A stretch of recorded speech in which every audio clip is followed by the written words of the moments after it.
জীবন শুরু হবে 25-এর পরে। যদি 30 থেকে মৃত্যু পর্যন্ত জীবন পেতে চাও, মৃত্যু নয় জীবন, জীবন মৃত নয়, সত্যিকারের জীবন, যে জীবনে ফুর্তি থাকবে, কর্ম থাকবে, শান্তি থাকবে, এই রকম জীবন পেতে চাও, তাহলে আমার কথাটা একটু মন দিয়ে শুন। আল্লাহ তাআলা যে নিয়মে বানিয়েছেন, প্রকৃতির সাথে যুদ্ধ করে আমরা জিততে পারবো না, আল্লাহর প্রকৃতিকে মেনে নিতে হবে।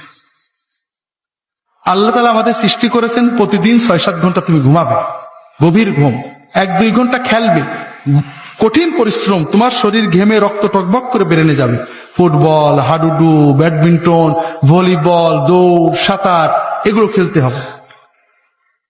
এরপর 1-2 ঘন্টা আল্লাহর ইবাদত করতে হবে, আল্লাহর সালাত, সিয়াম, জিকির যতটুকু পারা যায়, তাতে তোমার আত্মা সুস্থ হবে, তোমার মন পরিশুদ্ধ হবে, তোমার আত্মা, মন, দেহ সবকিছু প্রোডাক্টিভ হয়ে যাবে। এরপরে তুমি 4-5 ঘন্টা তোমার 25-এর পরের জন্য কর্ম বা শিক্ষা নেবে।